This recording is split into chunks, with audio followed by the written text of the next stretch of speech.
Here with Bob Arum. Bob, I know when I interviewed you at Manny's Media Day, I told you I was going to catch up with you and see how this whole experience has been so far. So how are you handling this whole week so far? Right now, I feel like I'm a triathlon athlete. I've swam the water, I've ridden the bike, and now I'm racing to the finish line. And for the first time, I'm beginning to glimpse the finish line. So as hard as the journey has been, my heart is light because I see the end.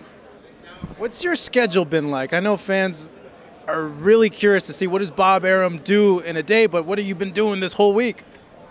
Well, I spend time in the office doing the business side. I have good people like Todd and so forth doing their lion's share. I come and yesterday participated in the rally, the Manny's rally, then came over to the press tent. Today we had a meeting with the press, then with Manny, myself, and Freddie. Then we had the press conference, and then I came over here. I think it's very, very important to be here in a press room and talk to the press about anything they want to know, because I think the more information that's out there, the better off everybody is. To you so far, what stuck out the most out of this whole promotion? I think the thing that I'll come away with most is Manny's demeanor. I mean, everybody gets uptight, whatever they say, before a big fight. And Freddie's a little uptight, and the camp is a little uptight. Manny, as if he's going to a party. He is so not uptight, like I've never seen anything like that. From, and I've been around Ali and Marvin Hagler and Leonard and Hearns, Duran, great fighters. They're all begin to get uptight before a fight. This guy, he's smiling, he's relaxed, he's confident, and he's kidding everybody who acts a little anxious.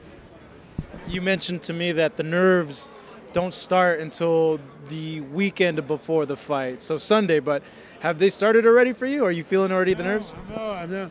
Every time I begin to get a little nervous, I make sure I spend time with Manny, and that relaxes me. Me, I'm a young guy, so I wasn't around for all these other fights in the past.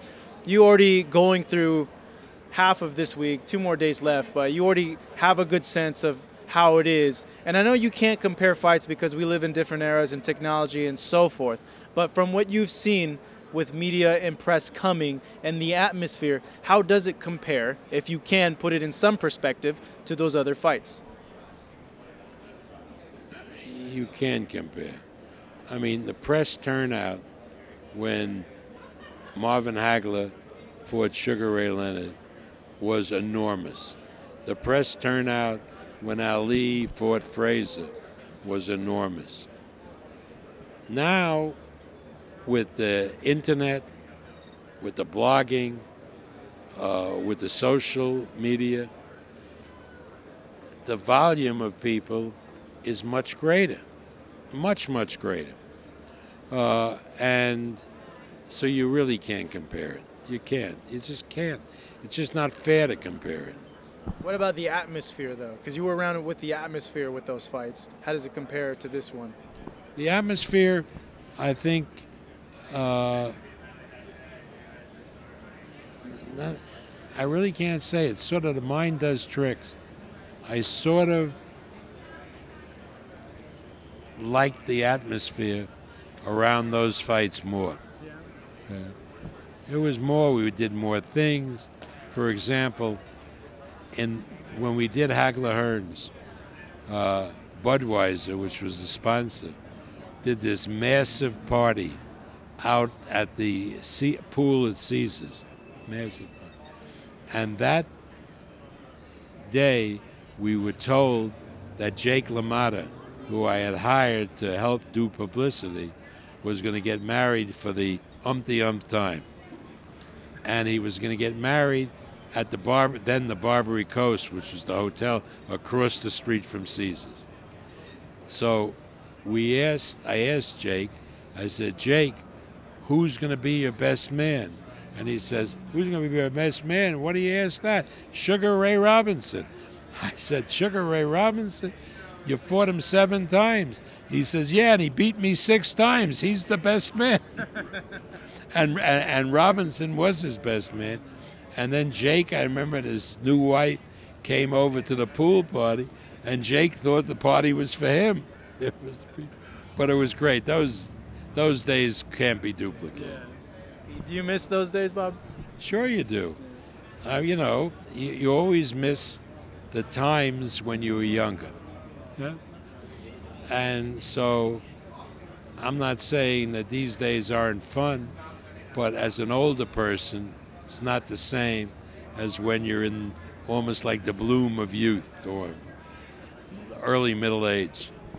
You're still trucking along, though. I'm surprised that you still have as much vigor as a young person, and you're able to keep up with all the stuff that's going on, not only for this week, but for the other fights that you do. Let's knock wood. Why not? What do you mean? That's a good sign. Good genetics, at least. Yeah, I hope so. You know, Bob, you mentioned you see the light at the end of the tunnel. We're almost there. Do you think on Saturday when you finally sit down and Manny and Floyd finally get in there, what's going to be going on through your mind? I'm just pulling for my guy, truthfully. Pulling for my guy. I mean, I really love Pacquiao. I really admire him. And it's not like any other fighter, although that's hard because I've been emotionally involved with other fighters. But, I mean, I want him to win. And I want him to win in the right way, very decisively, whether by a big decision or a knockout, and I believe it's going to happen. And then Lovey and I are planning our flight to Manila for the big parade. The ticker tape parade, I'm pretty sure if he does win. Greatest parade in history. Do you want him to win this fight more than any other fight that you've seen with any other fighter? I can't say that. That would be unfair to some of the other fighters. All right, Bob, we can't wait. May 2nd. Thank you very much. Certainly appreciate it. It was a great story that you told us. I got plenty of stories. Sure you do, Bob.